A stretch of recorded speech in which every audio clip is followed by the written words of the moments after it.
Permohonan atas talian pengambilan prajurit muda tentera laut telah ditutup. Ramai tertanya-tanya, kalau korang berjaya melalui semua peringkat pemilihan ni, apa akan terjadi kepada korang yang akan melapor ke KDSI ataupun Pusat Latihan Rekrut nanti?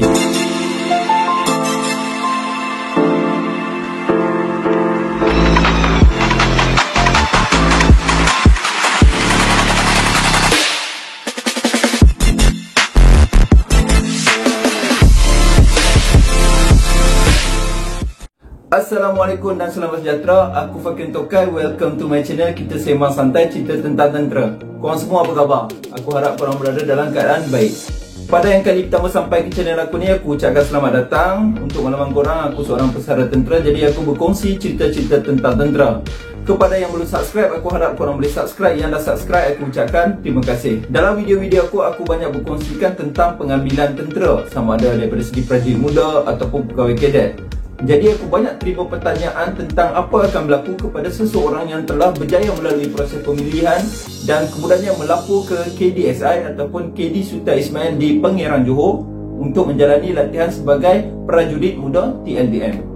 Atas tujuan ini, aku telah berhubung dengan seorang senior aku yang bertugas di KDSI dan bertanyakan apa proses terkini berkaitan latihan di KDSI ini. Sebab latihan ni sentiasa berlaku perubahan, ditambah baik. Kita banyak dengar cerita tentang Navy ni daripada orang-orang lama yang dah bersara, lebih lama daripada aku, tentang latihan dia macam tu, latihan prajurit muda macam ni, latihan rekrut macam ni. Tapi yang terkini ni macam mana? Jadi pertama sekali, untuk pemilihan akhir akan ada 6 pusat pemilihan. 6 pusat pemilihan, 5 di Semenanjung, 1 di Sabah Sarawak. Yang mana terpilih dan dipanggil untuk menghadiri pemilihan tu, macam video-video yang ku terangkan sebelum ni, ada ujian kecergasan, dokumentasi, ada ujian kesihatan, ada larian. Inilah yang akan dibuat waktu korang melapor ke 6 pusat pemilihan tu. Yang tu aku dah cerita banyak kali dah, ada beberapa video berkaitan. Korang boleh check di description.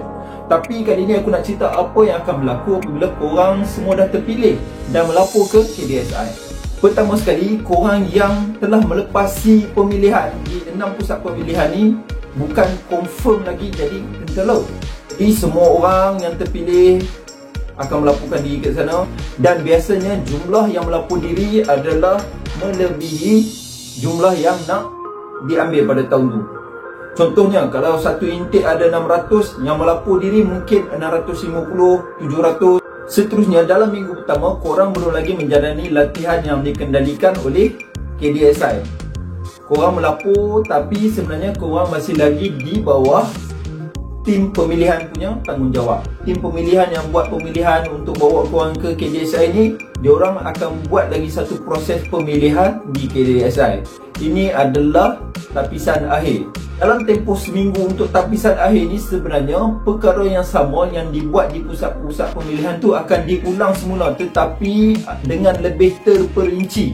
Tapisan keselamatan, dia akan semak dengan bahagian keselamatan kan, nak cek latar belakang korang ni, betul kan nak masuk tentera ni, ada rekod-rekod yang tak betul ke, rekod-rekod jenayah ke, spy ke, bukan lawak ada. Kesihatan pun akan diperiksa semula. Kadang-kadang ada yang terlepas, dia akan semak balik kesihatan, ukuran, ketinggian, kecergasan, dia akan buat balik. Jadi sebab tu yang melapor ke KDSI ni jumlah dia lebih ramai daripada yang nak diambil, sebab akan ada lagi orang yang sangkut walaupun dah melapor ke KDSI. Dalam minggu pertama, itu yang akan berlaku. Korang akan lalui saringan tapisan akhir sebelum korang diserahkan kepada KDSI untuk meneruskan latihan. Mereka yang terpilih untuk meneruskan latihan seterusnya akan melalui proses angkat sumpah. Bila nak masuk tentera ni, korang akan kena chop 10 jari dan seterusnya angkat sumpah. Baik saja selesai angkat sumpah tu, korang dah dikira menjadi seorang anggota tentera, walaupun belum lagi menjalani latihan. Sebab bila korang dah angkat sumpah tu lah, korang wajib mengikuti peraturan-peraturan dalam Angkatan Tentera dan tertakluk kepada Akta Angkatan Tentera 1972, dan tindakan boleh diambil lah ke atas korang kalau korang melanggar peraturan-peraturan dan undang-undang tentera ni. Berapa lama tempoh latihan prajurit muda ni? Okey, untuk prajurit muda TLDM, tempoh latihan adalah selama 6 bulan. apa yang dibuat sepanjang tempoh 6 bulan tu? Okey, sepanjang tempoh 6 bulan tu, pelbagai aktiviti latihan akan dilaksanakan. Latihan ni dipanggil Kursus Asas Tentera Laut ataupun KATL. Antara modul-modul dalam latihan KATL ni adalah latihan asas ketenteraan. Jadi kita sebagai tentera laut ni diajar pengetahuan asas tentera laut lah. Kepelautan, bekalan, engineering. Dia tak ajar korang jadi engineer lagi. Dia ajar asas, cara memberi hormat, panggilan-panggilan. Memang waktu ni memang lawak pun ada je. Masa aku, walaupun aku bukan prajurit muda, aku masuk kadet, mula-mula ada je orang yang panggil pegawai encik, abang kan. Jumpa staff pun panggil bang. Masa tu orang tak kacau lagi mula-mula kan. Jadi bahasa dalam latihan ni lah dia akan explain. Okey, pegawai kena panggil tuan, pangkat macam ni, apa nama panggilan dia, chief, kena panggil PO, kena panggil staff. Latihan tu yang akan mengajar nama-nama panggilan. Orang lama minta maaf, jangan cakap oh teruk-teruk sekarang dah tak ada. Memang dah tak ada. Bila aku berhubung dengan senior aku yang dulu DSN ni, dia kata memang berbeza sangat dengan 20 tahun dulu, 10 tahun dulu. Makin baru, makin banyak perubahan dan memang unsur-unsur taji tu memang boleh dikatakan tiada. Aktiviti latihan memang lasak, tapi tak ada unsur-unsur taji ya. Maknanya latihan renang ada, latihan kawat ada, latihan fizikal PT ada, masuk hutan pun ada. Aktiviti-aktiviti macam tu ada. Latihan-latihan yang korang lalui dan juga pelajaran-pelajaran yang korang belajar sewaktu prajurit muda ni akan ada penilaian. Maknanya secara individual pun korang akan dinilai. Jurulatih akan tengok kelakuan korang ni dan akan dinilai. Di samping yang pelajaran-pelajaran pun akan ada exam. Benda ni semua, penilaian peribadi dan juga keputusan exam mempengaruhi kepakaran yang akan korang dapat tadi. Biasanya pada bulan kelima, exam ni dah settle dah, result dah ada. Korang je yang tak tahu ada result kan. Dan korang telah diberi peluang untuk memilih 3 kepakaran untuk korang sertai lah. Jadi korang boleh isi borang kepakaran apa yang korang nak masuk apabila dah jadi staff nanti kan. Jadi keputusan exam tu akan digunakan untuk tengok kesesuaian kepakaran yang korang mohon tu. Di samping tu, korang akan masuk ada pengarah kan, dengan wakil-wakil daripada trade, daripada kepakaran masing-masing. Akan ada interview, kenapa kamu minat. Dia nak tengok korang cakap ni, cakap nak masuk kepakaran ni, jiwa ada tak. Jadi masa interview tu dia akan nilai kau. Dia akan compare dengan result exam kau, baru kau akan layak masuk kepada kepakaran yang tertentu. Sama ada kepakaran pilihan pertama, kedua atau ketiga, ataupun mungkin dia akan bagi kepakaran yang lain juga sebab berdasarkan keputusan peperiksaan dan temu juga kecenderungan kau sebenarnya ke arah kepakaran yang lain. Jadi kemungkinan ni yang akan berlaku. Sepanjang tempoh 6 bulan tu memang ada yang gagal. Ada orang mula-mula dia semangat nak masuk tentera, bila dah start menjalani latihan dia tak boleh nak follow. Jadi sama ada dia menggagalkan diri. Biasanya orang akan menggagalkan diri ni dengan cara masalah disiplin lah. Tak turun beratur kan, tak attend tu, absent. Jadi masa latihan ni dia akan dibuang. Untuk kecederaan, yang mengalami kecederaan akan diperiksa oleh doktor. Biasanya kecederaan ni ada dua sebab. Pertama, dia cedera betul-betul akibat latihan. Kedua, dia berpura-pura cedera. Berpura-pura cedera ni macam tak nak jadi askar dah lah. Dia nak gagalkan diri dia. Ada orang dia suka buat masalah disiplin, tak nak beratur. Ada orang dia suka buat sakit supaya dia tak payah ikut latihan. Jadi doktor akan nilai kecederaan tu dan cadangkan sama ada dia ni patut atau tidak patut mengikuti latihan dan seterusnya, diberhentikan daripada menjalani latihan prajurit muda lah.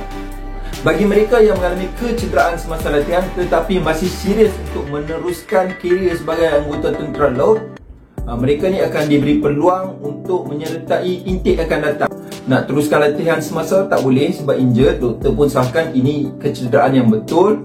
Jadi aku difahamkan orang yang dalam kategori ni akan ditawarkan untuk mengikuti latihan bersama intake seterusnya. Maknanya turun squad lah. Better daripada kena buang kan. Kalau betul-betul nak jadi tentera, better lah turun squad daripada kena buang terus. Macam tu lah, sebab memang ada orang tanya kalau cedera waktu latihan ni macam mana. Sebab dia cedera sewaktu menjalani latihan, bukan sengaja kan. Maknanya kalau tentera laut berhentikan dia atas sebab kecederaan tanpa memberi peluang, macam tak adil juga kepada dia. Jadi dia diberi peluang untuk menjalani latihan bersama intake seterusnya. Semasa korang menjalani latihan prajurit muda juga, korang akan dibagi ikut division. Ada division masing-masing. Antara nama division yang aku pernah dengar adalah macam Bendahara, Temenggung, Satria. Untuk anggota wanita ada division Sri Kandi. Di dalam setiap division ni akan ada 2 rank holder. Rank holder ni macam memegang pangkat lah. Dia bukanlah pangkat dalam tentera laut, tapi waktu latihan biasanya ada orang yang akan kena jadi ketua dan pembantu ketua. Ketua-ketua ni akan dipanggil, tak salah aku, ketua division dan juga pembantu ketua division. Dia orang ni yang akan ambil baris apa semua. Waktu pembarisan tamat latihan, yang biasa duduk depan ni geng-geng yang jadi ketua division dan pembantu ketua division ni lah.